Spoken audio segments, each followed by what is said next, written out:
Welcome to What CEOs Talk About.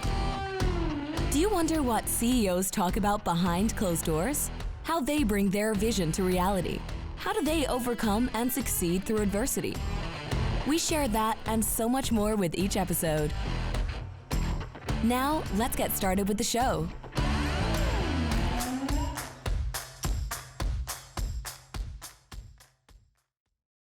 Hello, everybody. My name is Martin Hunter. I am the host of What CEOs Talk About, where we translate vision into frontline strategy. Today on the show, Chris, thank you for being on the show. Thank you for having me. Glad to be here. Fabulous. Chris, have you ever been in a position where you know somebody or you have sold a company? Yes, you know anybody? I haven't. Oh, okay. That's right. In their experience, yours or theirs, was it a good experience or was it a bad experience? So in my personal experience, it was actually quite a good experience. It worked out well. Good. And what was good about it? What made it? So if you think of process-wise, what made you think that it was a good exit? What'd you do well? Sure. Well, I think there's a few things that come to mind. So one is the buyer was strategic. So it was a good fit. It wasn't just basically trying to buy a revenue stream. It was a buyer that understood the industry, that valued what our company had to offer, and acknowledged that, I think, going into it. So that was part of it. Another part that made it good was that it was the right price. And of course, you know, what business sells for the wrong price, but it was a bit of an over time discussion. Initially, we were not aligned on price. Talked about what it would take to get alignment on price in terms of growing the company, grew the company for the next year and got there on price, which was good. I think the third thing that comes to mind is it was a pretty smooth diligence process, pretty quick. The buyer was backed by a private equity company. There wasn't cold feet around it. On our side, we were really well organized as far as our information, documentation. There was still, you know, I'm not sure any diligence process goes, you know, totally smoothly, but all things considered, they were well organized. We were well organized. We were both on the same track as far as what we wanted to see, and that went through quite well. And then the last thing I think that I felt went fairly smoothly was the actual integration. So the integration of our company into the acquiring company. The acquiring company had gone through a few acquisitions before, had a good understanding of what makes for a good acquisition and integration, and of course some bumps. You're always going to have that, but nothing that would make me look back and think, oh, there was a major ball that was dropped. Generally speaking, you know, came through the other side feeling, yeah, that was a well run acquisition. And did you have a third party do the integration? No, it was between the two parties. There were third parties involved, of course, lawyers and accountants and all the rest of it, but no third party involved as far as the actual integration. So for the listeners, Chris mentioned a couple of things. They had a conversation prior to about a year, you said, something like that? That's right. Yeah, a year, 18 months. Yeah, 18 months, right? And so Chris was asked, I said, hey, listen, you're very appealing. Your organization is good, but it's missing a few ingredients for us to be able to meet your price. So what Chris did is he grew the organization to meet that target, right? And so the second component that you said was really you were very clean in regards to documentation and process. You weren't chaotic. And then the last one was an integration, was having a good integration. And that led to if you listen to Chris, when I first asked the question, there was no debate. He said, I had a good experience because he had all those things. So at Urgio, our sponsor, is really about that, is you're looking for an exit. You're looking to scale. You don't necessarily have the capacity or capability. You don't know how. You feel that you're stagnant or you're not just there yet. You can reach out to Urgio and they'll help you really get those three things. One, grow your business, scale your business appropriately. I'm assuming, Chris, that it wasn't just about sales, but it was also selling to the same profitability as well. So it's not just going crazy and sell. It was like, hey, let's sell diligently and make sure that we scale the business to be able to hit those targets. Number two is if you don't have a clean house, if you're not transparent and you're chaotic, there is no way that you can get the price that you're looking for. There's no way in hell. No way in hell. And the third one is really being aligned on that singularity or purpose with that strategic buyer. So Chris, congratulations. And if anybody out there is listening and you need help in any of those three areas, that's what Urgeo does. So urgeo.com, and they'll really help you scale your business, get the targets that you want, and really be that operator of choice for you guys to get to the next level. So thank you, Urgeo, for sponsoring this episode. Okay, enough with the message. Chris, what is the title of the show? So the title of this show is Helping CEOs Live Their Ideal Lives. Da, da, da, da. There should be like drum sets or something going on. I was just on LinkedIn this morning and this guy came up with his book. I can't remember. He's like, growing my business while still trying to keep sane. Is just the message is, I like where the message is going of late, where I think people past COVID are realizing the importance of balance and sustainability and prosperity. That's what we talked about. So Chris, thank you. Can you tell us, give us your full name? Where do you currently work? What do you do? And then for the benefit of the listener and the people who are watching, give us a little bit of backstory. Where does Chris come from? Where does he do? Where did he grow up? So that they know the personality that he is speaking. Yeah, no, absolutely. So my name is Chris McPhee. I'm in Calgary, Alberta, Canada. And I help people get more of what they want from their business. I do that by helping them implement a complete and proven system using simple, practical tools to help them achieve three things we call vision, traction, and healthy. The vision part is around helping align the leadership team around the vision of the company, where it's going, how it's going to get there. Traction is from the standpoint of instilling accountability and discipline in the leadership team, so they'll achieve that vision, gain that traction. And then finally, healthy is about building a healthy, cohesive, and functional leadership team, because unfortunately, a lot of time leaders might be good individually, but not maybe great in a team setting.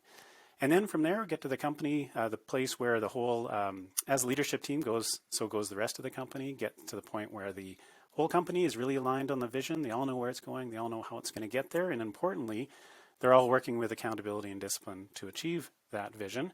And then finally, they're working with people that they like and get along with. And so what I do is I do that on behalf of a company called EOS Worldwide, Entrepreneurial Operating System, made famous by the author Gino Wickman, and the book is called Traction.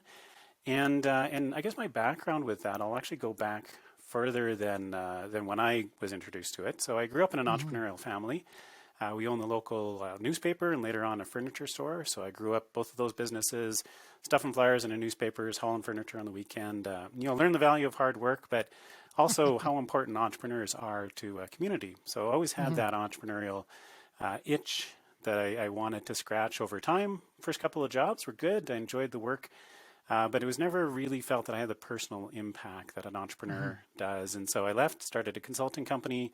Shortly after that, met a visionary entrepreneur who had a new software product that I really resonated with, and that was actually the business that ultimately got acquired. So when I talked about that earlier in the episode, grew that business along with the visionary entrepreneur and had some great growth, but some really big growing pains as well. Some pretty classic growing pains like, a revolving door of talent, tough to find and keep the right people. As we scaled, quality of our delivery service was challenged, so needed to get a handle on that. But probably most importantly, the leadership team, felt like we were butting heads. We had trouble keeping on the same page as far as how we wanted to grow the company and move it forward. So that was when I stumbled across the book Traction and implemented that system. And that was what gave us that confidence when the strategic buyer came knocking to say, here's what we want to get to. We'd had a good track record. We knew what we were doing and had that confidence to make it happen. And I attribute that partly to the entrepreneurial operating system and that book Traction. So got the company to that level where it was an attractive acquisition candidate, went through the diligence, moved across to the acquiring company, spent the next 1.5 to 2 years finalizing the integration activities, and then exited. And when I looked at what I wanted to do next, I was really taken with, how entrepreneurs and CEOs are really affected by their business, right? It really is a part of who they are. And if it's going well, they're doing well. If it's going poorly, they're doing poorly often. And then even if it's going well, sometimes they're doing poorly because of the challenges that work-life balance. And so what really resonated with me was was helping entrepreneurs and CEOs, live their ideal life. And the way that describe that is really a few different things, like doing what you love with people that you love, making a difference, however you define that, being compensated appropriately, and having time for other passions. And just to close off on my story and how that all worked, it was just a case of knowing that business is important. CEOs are really connected to their work. Entrepreneurs are connected to their work. But if that then means that the rest of their life falls into shambles, then who really wins out of that? And the idea is to basically help achieve all those business objectives, those aligning the company vision, or gaining that traction towards it, having a healthy leadership team. But to what end? And that end is to ultimately help that leadership team, the CEO, those entrepreneurs, live their ideal life. We use EOS. I mean, at different stages of business within our business, we use EOS. We fine tune it. We use other methodologies as well. What was the key thing when we talk about living your lifestyle? Because you made a big change, right? Because my buddy Caesar in Florida did the exact same thing as you did. He implemented EOS and he says, I love it so much. Now he's working in Latin countries, only in Spanish, to help them kind of do what you do. What was the critical moment? What's the key ingredient? What's the thing from EOS that you went, damn, this is what I want to do for the rest of my life? Because I mean, if you want to live the life that you want to live, there's always like a trigger event that kind of pushed you over. What was that? Yeah, I think the first trigger, and it wasn't EOS specific, but it was way back when I had my first real managerial job. So I was really overseeing a number of people. Before then, I'd had more of a technical career, so working with software, computers, that type of thing. And I came to the realization, probably later than I should have, that challenges with people are never solved like technical issues are solved. You can solve a bug, you can fix a piece of hardware, and it's fixed, at least till it breaks again. But dealing with people is just so complex and messy and beautiful, and you can coach and encourage, and sometimes it has great impact and sometimes it doesn't work. And it was fascinating to me about how we live in this world of technology and infrastructure and cars and trains and everything else, and yet it's really people that really make that impact, the people in the businesses, the people that are running those. And so so that was way back when. Didn't really think about that a whole lot until started implementing EOS, and the aha moment there was when we started looking at people and the cultural fit. And I fully admit that I'm a latecomer to core values, cultural fit. For me, that was always sort of a fuzzy HR thing that never really meant anything. And I was honestly a bit cynical around it, but I'm a full convert, and I will fully acknowledge I was going that. to say, man, from a tech guy to a complete EOS implementer where you actually work through people. Congratulations. What a journey. What an awakening. It was an awakening. I think that's exactly it. And it was a slow awakening. I don't know that there was any, one moment that I had. But what was fascinating in the company where I was the president was we started opening staff meetings with reviewing our core values, and always brought up an example of where an employee had exhibited that core value.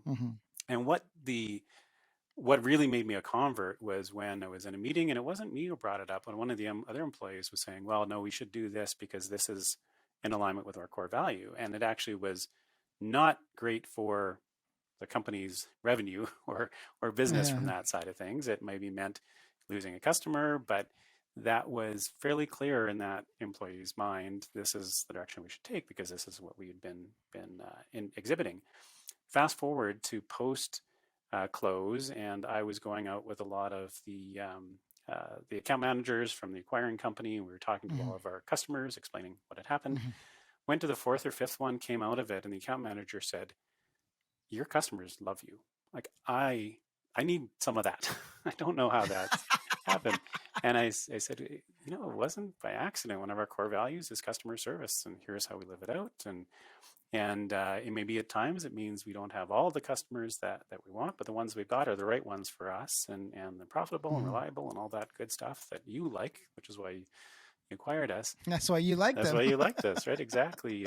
And so all those things put together, then post integration, thinking about next step, my first thought was, well, of course, I go back to another company and do what I was doing before, and then thinking, well, I've got a good opportunity with what I've learned to really positively impact that company. But if I work with EOS and help other companies implement it, I've got a good opportunity to positively impact a lot of companies. And so that was really, I think, where that shift came, is thinking, I can do really well for one company, or I can hopefully do well for a number of companies and help them along their way. And the same time, and also starting to, although it's not part of my EOS journey, is also to help coach and mentor young entrepreneurs, maybe not young in age, but new to entrepreneur. Yeah. And just you see some of that blossom. I made pretty much every mistake in the book, either personally or as part of a company, and I can't tell them what to do, but I can often share stories that resonate with them and what they're going through. So yeah, it's been a fairly major shift. There's been a few aha moments over time, but I think it probably goes way back to the first aha around, it's people really that matter in whatever business you're dealing with. Having used, so I did not come from a entrepreneurial background. I only discovered my entrepreneurial spirit, if you want to call it that, when about, what was it, 2017, I think it was. Before then, I was hardworking, come from the East Coast, went through the military, went through the ranks, worked for mining, valley, oil and gas, transportation, large corporations. And it's only when I started really diving into behavioral based leadership. So my leadership has always been strong. I've always been good at, analyzing the behaviors of human beings, think, feel, do, the processing around that. And for me, when I started my entrepreneurial journey with all these systems, we had scaling up, there's EOS, I went to Kaizen, but on the entrepreneurial side of growing a business, what stuck with me most out of EOS is really traction before vision. So as much as we love everything, what is really behavioral based, and I'm connecting dots here, is that a behavior is something you can take a picture of. When I give, lectures, or when I'm speaking, I always give the example of a zebra and a lion. If a lion kills a zebra and eats the zebra, is it a good or a bad behavior? Well, it's good for the lion, kind of shitty for the zebra. Right? Lion misses the zebra, good for the zebra, but shitty for the lioness and her cubs, right? So there's no good or bad.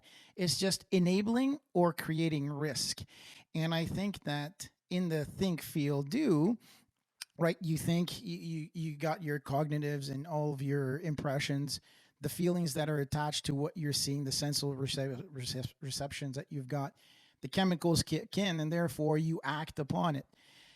Acting is the key critical component of any being, and a company is a being. Like you said, it is human beings until we have fully automated and robotic. There are people who are acting against a feeling that was dictated by a thought process that they had that brings a whole bunch of history. So to the point that I'm saying is that traction is key. That's what EOS really got me, is, hey, traction before vision. Vision is great, but if it can't stick to the ground, which a lot of, I'll call EOS, not EOS, but other operating systems had, that were too big. They're just too flaky, too up there. EOS is very tangible. That's what I like about EOS. Very, very strong. Yeah, no, I fully agree with you. So my history prior to joining the software company had been primarily with large enterprise organizations, and done a lot of offsite vision, and it's a lot of fun. It's very engaging.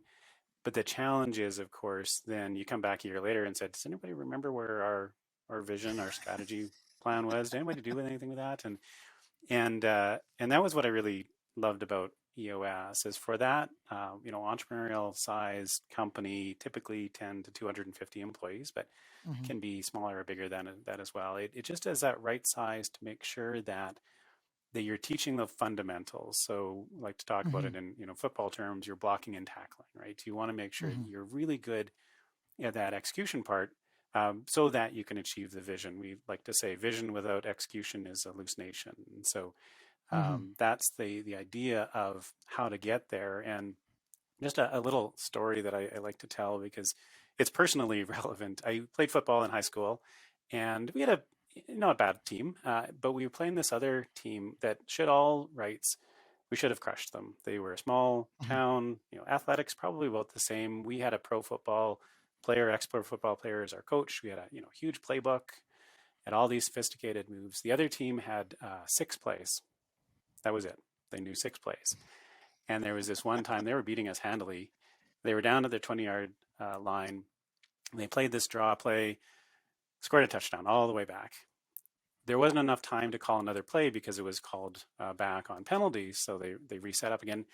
We knew exactly what they were going to do. We knew exactly the play they were going to make. And they scored another touchdown. And that's, to me, that's the traction part of it, right? It's that, you are really, really good at executing a few things. So you've got that focus.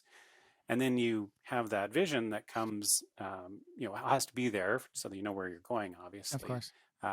But that's, to me, I think, I fully agree with you, that traction before vision, so you can really harness that energy, get it going the right way, and you can achieve whatever you want. Like to say, what do you want out of your business? Because you'll get it.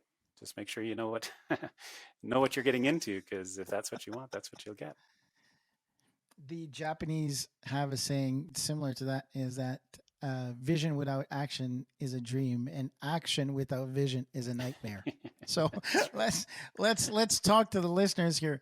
When we say traction means that you don't have to have a 3-year plan. Well, it's important to know a 3-year plan, but the 3-year plan is not as critical as your 1-week plan. Because I think one critical component that Gino has done really, really well is the L10, the level 10 meeting. Put that together.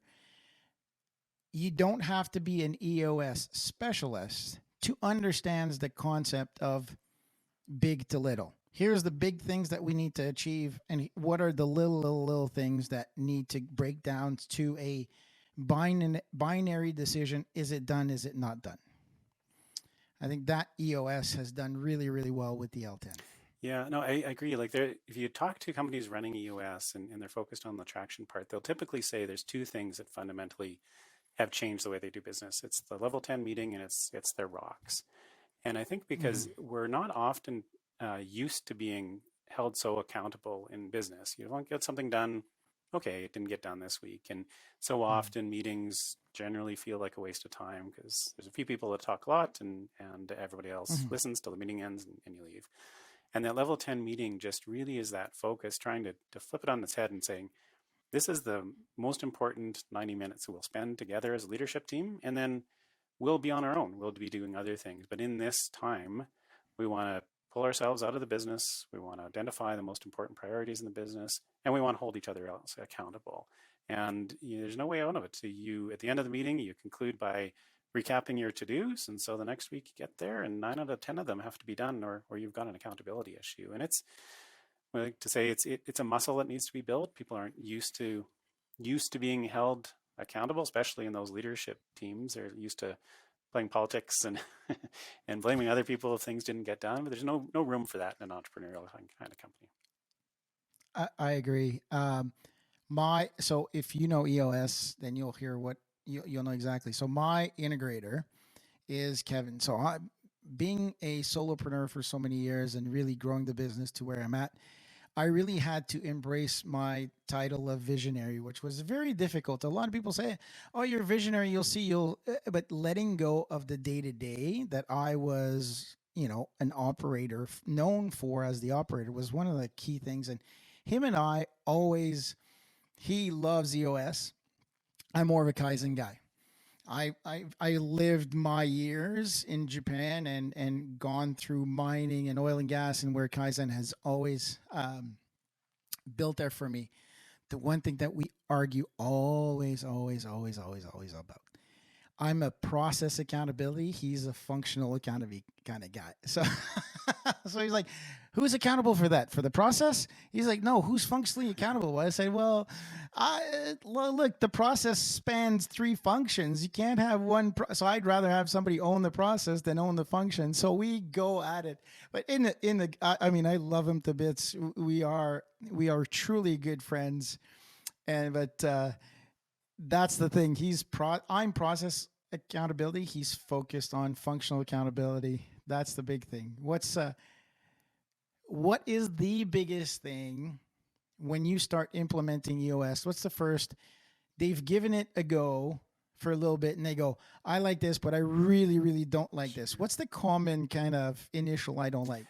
Yeah, I have to back up even a little bit more because you mentioned the visionary integrator relationship, and I like to look at that right away because that was my experience. I was very much the integrator mindset, the visionary mindset. We could definitely go together far when we acknowledged and complimented one another, but there's also it's like fire and ice or oil and water. There's some really different personalities in those two, and so sometimes I like to even back up to that point and look at where is that visionary integrator relationship, or is it in place or not? Because sometimes companies will really struggle when they start off with the EOS if you've got a visionary but no integrator. So the visionary tends to have those big ideas, 50,000 foot person, not as great at that focused energy, and causes frustrations for themselves and the team as well when they start we call organizational whiplash, going down one path for 90 days and then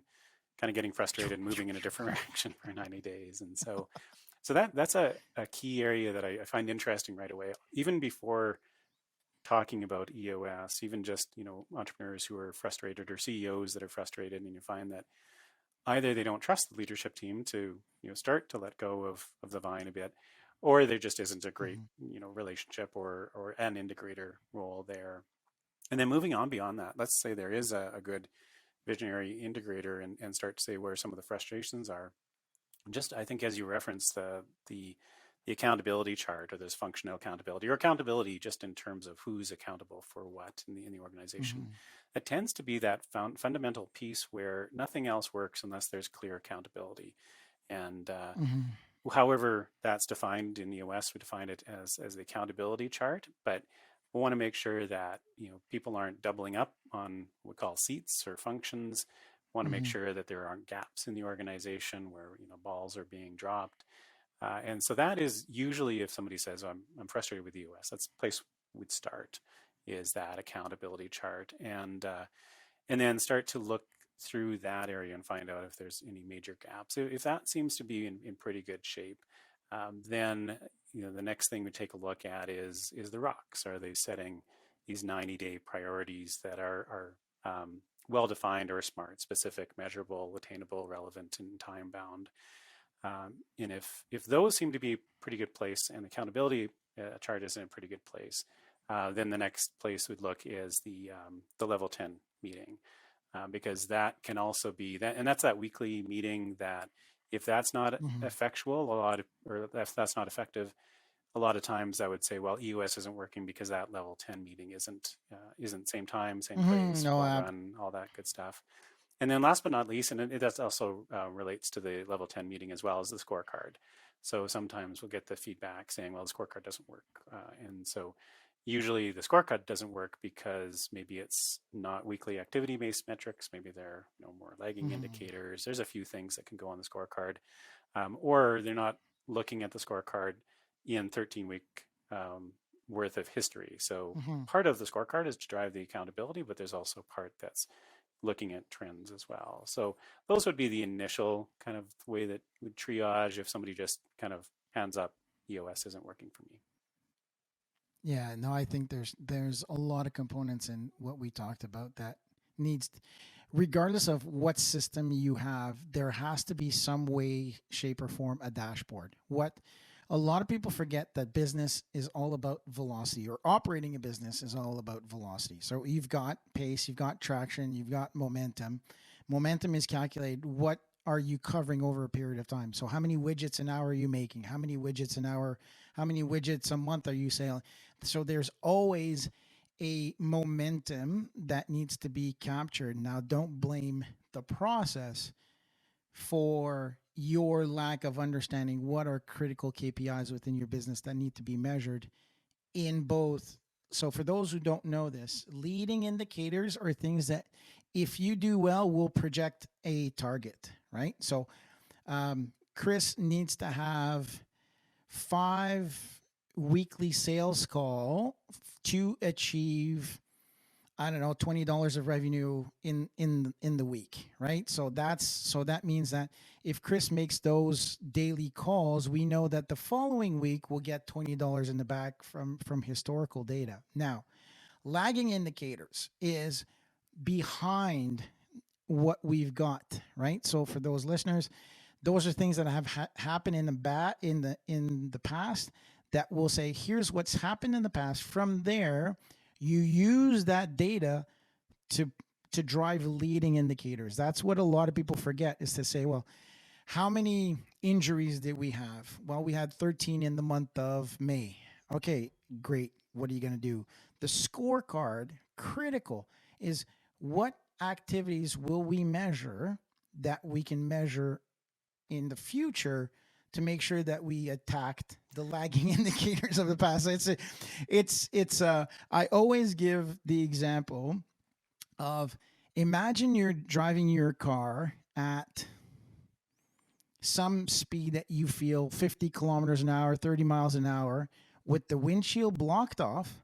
And the only way to look forward is to look through the rear view mirror on what you see from the behind the window. So how safe do you think you're going to feel? How much risk are you enabling the business? So how about you drive safe and then you keep gassing? Anyways, the scorecard, I just want to make sure that everybody understands that lagging indicators are okay, but you need to be able to drive leading indicators to be able to address those lagging indicators. Exactly. And the way that I typically teach it is an example that is close to home for me, which if anybody like me has tried to lose weight at some point over your life, you know how challenging that can be. And the way that I do that with a scorecard is say, well, one option is every week get on the scale and what do you weigh? Okay, is that good? Is that bad? What do I need to change? That's a lagging indicator, right? That's the end result. And whether it's blood pressure as well, you know, if your blood pressure isn't where you want it to be, that's a lagging indicator. That's a result of other activities.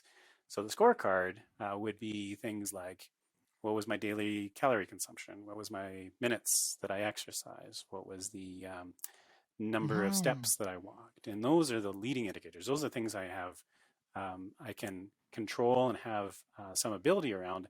Because I think a lot of times, and whether it's trying to lose weight or lower your blood pressure or achieve some business goal, a lot of times we'll abandon actually what's working because we haven't quite yet seen the result. And so then the lagging indicators, you don't need to check those every week because those typically won't show up for a little ways. And so maybe every 2 weeks or every month you get on the scale and you say, okay, here's all the activity I performed. Here's the result I got. Do I like the result? Great. Keep doing the activity. Do not like the result? Okay, what do I need to change? But now you're doing it with things you've got some control over. And I find giving some examples, whether they're personal, real life, or business related, too often I've found you get to the end of the year, and this is an example that was brought up to me recently, a professional services company, thinking, you know, we've been busy, we've been getting projects, we've been hiring people. I just did my year end, and there's barely any profit. And you know, how does that happen? And smart guy, it wasn't that issue. It's just that lack of real connection between the activities, like the sales calls or the appointments booked, or those upfront activities, and the end result, which often won't show up for weeks or months down the line. So unless you're starting to track and make those connections, how are you going to get any better? So let's bring it back to the title of the show is, you know, living the life that they deserve. I think the word that you mentioned in the past minute or two is control. I think that the one thing that EOS does, regardless if whatever you choose, you might not like certain components of EOS, whatever, don't give a shit. I think that the example that Chris just gave is like, oh, I'm making thousands and thousands or hundreds of thousands or millions. And you're saying, well, oh, wow, I just went through a whole year and there's zero money in the bank account, whatever. What has, if we bring it back to the title in regards to the people that we've helped, what's the one thing that they really thank you for saying, oh, wow, EOS, thank you so much, Chris. EOS has changed, ... question mark. Yeah, I think the challenge is that it's different for every business or every CEO. And the question that we start off with is, what do you want from your business? And without much thought, usually it's growth. Let's okay, how much growth do you want from your business? What will that growth do for you personally? And once you start driving into that, you actually often the conversation shifts a little bit more towards, well, I'd actually like to be able to sell the business in 5 years, or I'd like to be able to hand the business off to my children, or I'd like to be able to take a vacation that's longer than a week. And so you start to thinking, okay, when you said growth and profit, those are really means to an end of some sort that you're talking about.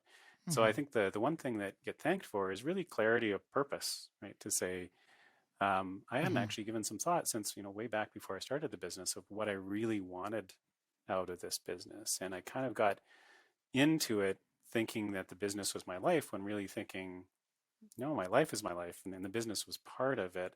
And it's actually had some detrimental effects on the rest of my life. So now if I can back up a little bit, and more often than not, we find with companies in the EOS, they maybe start it to grow and sell, but then realize, oh, actually, I can run this business 2 days a week and I can start another business because that's what I love to do. Or I thought I wanted to grow it, but actually this is a pretty good lifestyle business. I can actually downsize, be really profitable, and not have to make a change. And yet, before really kind of getting their feet into EOS and what it meant, hadn't actually thought about those things. And so that's where, even before a company starts with EOS, the question is, what do you want from your business? And that's a question they often haven't actually asked themselves for some time, or even at least, pulled on that thread a little bit and said, why do I want that? How will that help me personally, my family, my, employees, all the rest of that?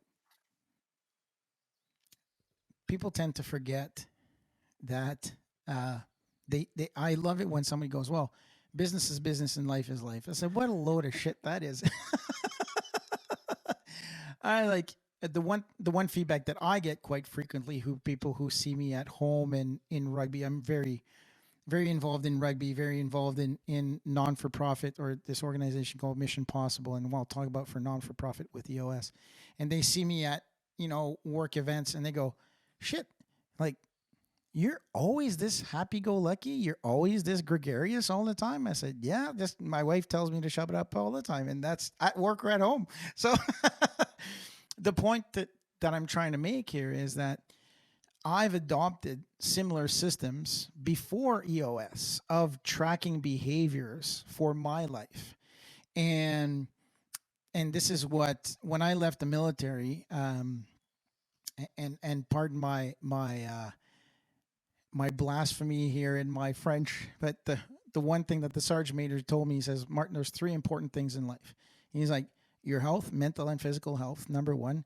Number 2, your family, and whoever, he says, family is thicker than blood. So whoever you include in that family. And number 3, every fucking thing else after that. Right? It's funny when you get to a point where people are seeking advice from others, business owners are seeking advice, how sometimes they're so focused on, I'll use the word business, that they forget that what they're really looking for is using the business to do something in a lifestyle kind of event. And you're like, shit, you got this ass backwards, brother. And how just giving them the tools, because I think EOS is such a fabulous toolbox to have, right? It's a starter pack. You go to Canadian Tire and go, here's your 72, here's your 72 toolbox kit to start off with. Does it have everything? No. Does it have everything that you need? Absolutely. Yeah. Right? And I think it's a wonderful life toolbox. that you should apply at home. We have L10s at home. We do. I'm serious. Yeah, no, I agree. Same thing. Like I use that weight example as just an example, but I personally had to lose weight, had to lower my blood pressure, and I used the tools in EOS to do it, right? And it's not, like to say, it's not a magic pill or silver bullet. Like it's hard, diligent, accountable, disciplined work. But the tools are simple, right? It's not meant to be something where you need to get a bunch of expert consultants in to fix your business. People like myself who do what I do, we help you to help yourself, right? It's the whole point of the idea is to be self-sufficient, help to teach, facilitate, and coach on these tools, and then get the heck out of the way. And that's our role is not to dig into the business, but to help business owners, entrepreneurs, their leadership teams be self-sufficient and get what they want.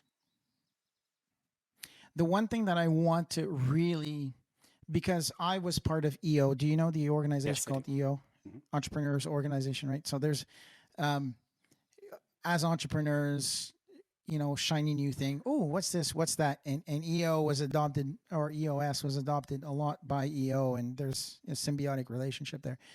What I really want to push people, and that's one of the reasons why my company, Urgio, is in business, is that EOS is a great tool.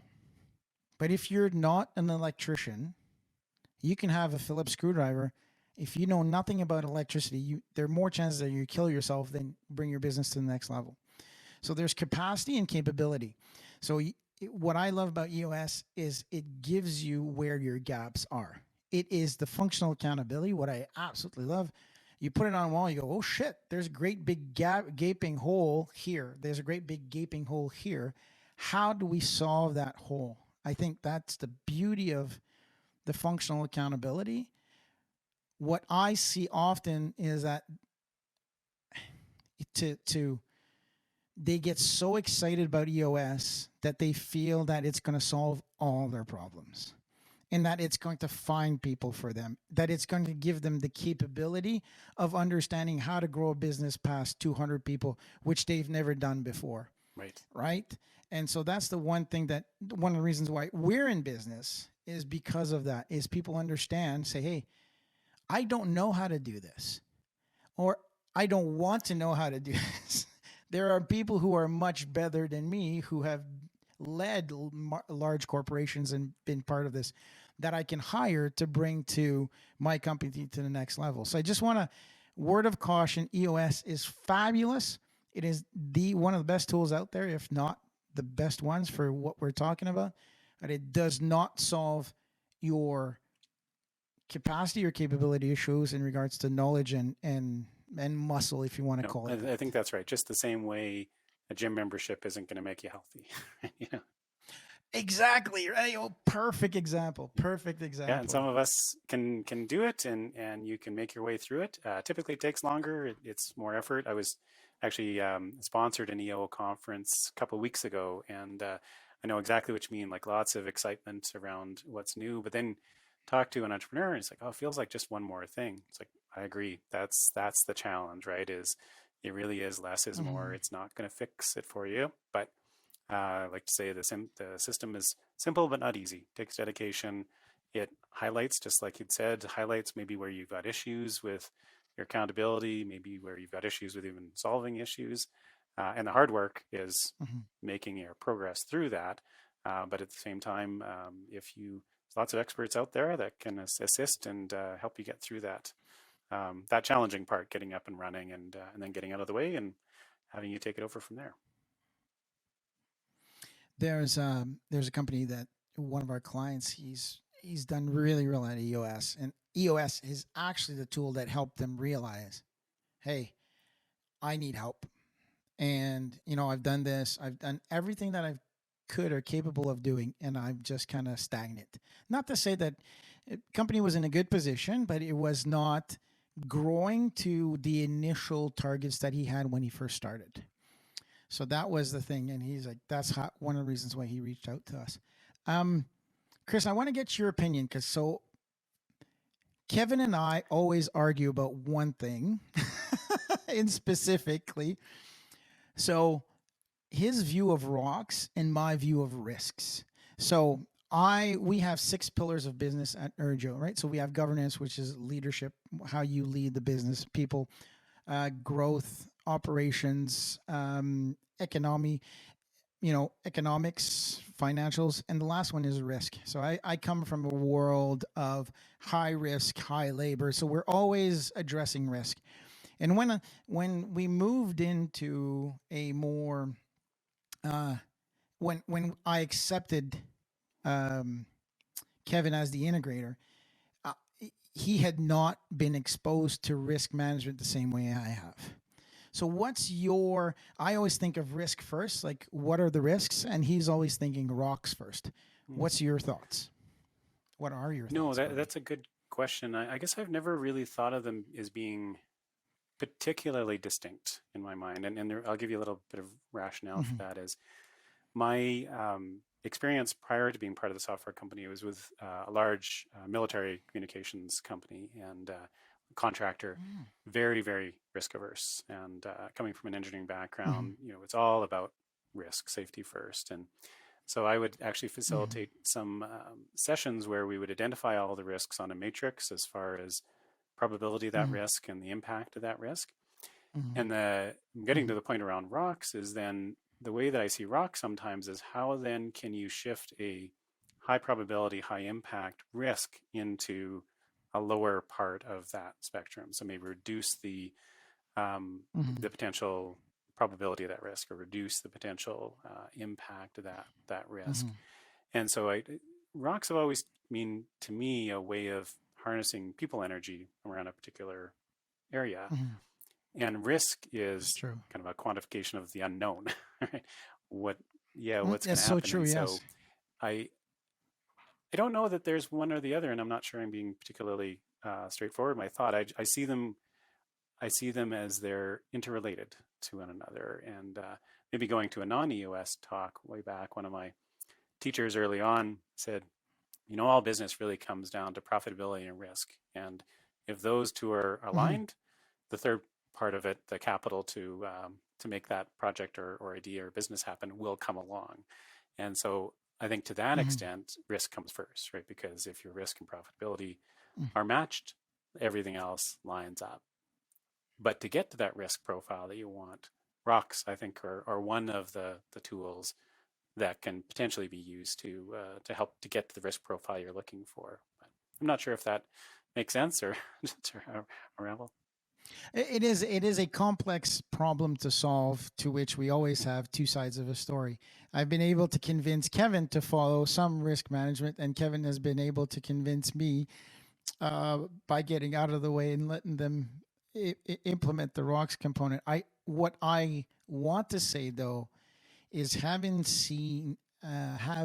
seen facilitators how you get to the rocks, the methodology that Chris, I'm sure you use, that Kevin uses for us, that Cesar uses, the methodology to get to those rocks and to facilitate a quarterly event or an annual is really, really good. I love that it is always working through people, which I'm a firm believer in behavioral-based leadership. And I think that EOS has done such a great job of doing that. I think you're very much in alignment with my thoughts around that, because I think one of the things that really resonates with me about EOS is it's not an expert coming in to tell you what to do in your business, not saying you should produce this widget or that widget, or you should do this, expand into this geography or that geography. It really is harnessing the power of that leadership team around the table. And my experience with that, not EOS necessarily, but I came to that realization a little bit later in life that I did a little experiment myself and would come into a potential challenging meeting. We're trying to resolve an issue, and I think, okay, I think this is the answer, but I'm not going to start with that. We'll facilitate a discussion around it. I never had that as being the top solution, because when you actually integrate the experiences, the understanding of the people that are around the table, more often than not, you've got a simpler, more effective solution than any one person could have come up with. But you only get that through that harnessing of people. And it's so often you see that idea of the one dominant personality coming in, this is what we should do, and everybody else says, okay, kind of checks out and, Yeah, and, and whatever. Yeah. make that happen. So I do agree that that's fundamental value of having that facilitated conversation to bring everyone to the table and ultimately have them agree that these are the priorities. Because even if it could have been one person just stating the priorities, having them come to it collectively together and part of that facilitated discussion, even if the end result is the same, you have so much more alignment of purpose and buy-in, for lack of a better word, towards that end. We are fully implemented EOS. Like I said before, who people are listening, I'm not saying that EOS is what we implement to all of our businesses, because EOS works well with small to medium enterprises. When you go and you deal with bigger clients or smaller clients, EOS doesn't necessarily fit. You'll get your toolbox and you're only going to use, the flathead screwdriver or, the ratchet set, but it's not going to be as effective depending on the size and volume of business and people that you have. If it's a tangible business, then Kaizen, the agile methodology is always good as well. So sprint methodology in regards to technology and or others. Where I want to get to is that I want to bring it back to living the best life. For me, the two things that EOS has done really, really well is I always speak about singularity of purpose. I don't like to say there are guidelines. I like to say there's a center line. And you should always be able to hold on to the center line. You can reach as far out as you can, but there needs to be a way to connect to that center line, right? Because that's the direction. That is that singularity of purpose. And I think EOS does such a wonderful job of, that's not important, keep it to the rock. That's not important, keep it to the rock. And you repeat that cycle on a weekly basis. That gets the mindset, oh no, that's not important. We'll tackle it at the next quarter. We'll tackle it at the next quarter. Because sometimes, now that I've embraced my role as visionary, I throw wrenches and stuff, man. They'll go, and then I go, oh shit, I did it again. They'll go, yeah, but we're okay. We're okay. We're okay. We know you're living, you're touching, you're feeling the future, Martin. We know it, but we also know that you understand that we're not going to change anything that we're doing if we don't see value in it. I say, yes, I'm just talking. I'm just talking to talk. So it really lets me be creative. And then they just kind of wait and they go, okay, so what crazy idea have you come up this week? So now I'm kind of held accountable to think through and build big relationships. The second thing that it has done, which is, so number one, as the owner, founder, creator, it brings me in a place where I feel happy to create. If you're a visionary type, right? For Kevin was always the visionary, but now he loves his position as integrator. He's so happy. I'm happy. The dynamic duo is working really well. The other component is I've been able to take time off. So before I was a solopreneur and I had big relationships and we had all these things. What now with EOS implemented with key activities and accountability, we are very clear on who does what, and I can actually be controlling the time off that I have. So I want to kind of bring that full circle to say, if you use EOS, the two things that I've lived are those two things. Singularity of purpose, you can be creative, you got good direction, and the second thing is really liberating my time. Yeah, that's fantastic to hear. And I think that's a lot of times that visionary frustration with entrepreneurship is or running a business generally is just that you described, is that you get the energy from the big ideas and the big relationships, and yet are doing these what visionaries would consider mundane tasks, and trying to put together these plans that just aren't giving them energy and yet are so critical for the business. And I was talking to a visionary entrepreneur not too long ago. He was frustrated. He's like, I've tried all these training things. I'm not a good operations manager. I was like, I don't think I could ever train you to be an operations manager. That's not in your best interest at all. What's in your best interest is there are people that we call integrators, and that's what they love. Like, they're built to do it. That's in their DNA. They could try to be a visionary, and sometimes they do okay. But they're really built to be paired with a visionary because they get their energy from that Visionaries energy, and that pairing can, free them both up, because the integrator does what they love doing. They've got somebody that they can, is that guiding individual, those ideas that they can really help to build. And I learned early on that, I felt I was entrepreneurial, but I met a few visionaries and thought, oh, I'm not entrepreneurial. I know, I can see what they do, and that's not me. Not until later on I realized, oh, actually, what often made them so successful is that they found that other half. They found that integrator that they really paired well with. And integrators love nothing more than to help build, right? They just maybe don't have the vision to build it themselves, but they're absolutely comfortable and in their happy place if they can take that vision, build out that plan, and make it happen. Keep the train on time. That's what I tell Kevin. He's like, Kevin always keeps the train on time. Chris, final question. What is the piece of reference, book, movie, comment? Not EOS. You're not allowed to use EOS. You're not allowed to use jet fuel or anything like that. Give me something that you attach yourself to that really defines your MO. I won't overthink this, because I'll just say the first thing that comes to my mind. Right now, it's the teachings of Seth Godin. He's a marketing guru, and I find I'm always intrigued by his clarity of thought around how entrepreneurs often need to get out of their own way and think through how to be authentic in the world, how to do what you love, not try to be gimmicky, not try to pick up on the new latest fad and make a couple bucks here and there. So I don't know if that's exactly along the line of what you were thinking, but that's the immediate to mind, and no singular book of his comes to mind in particular, just the general ethos that he teaches and ascribes to. I've found it really resonates with me. You are coming from a tech background, and just the way that you speak, the way that you hold yourself, I can see how powerful you can be, because all I can see is you following checklists. And then you've got this great EOS system.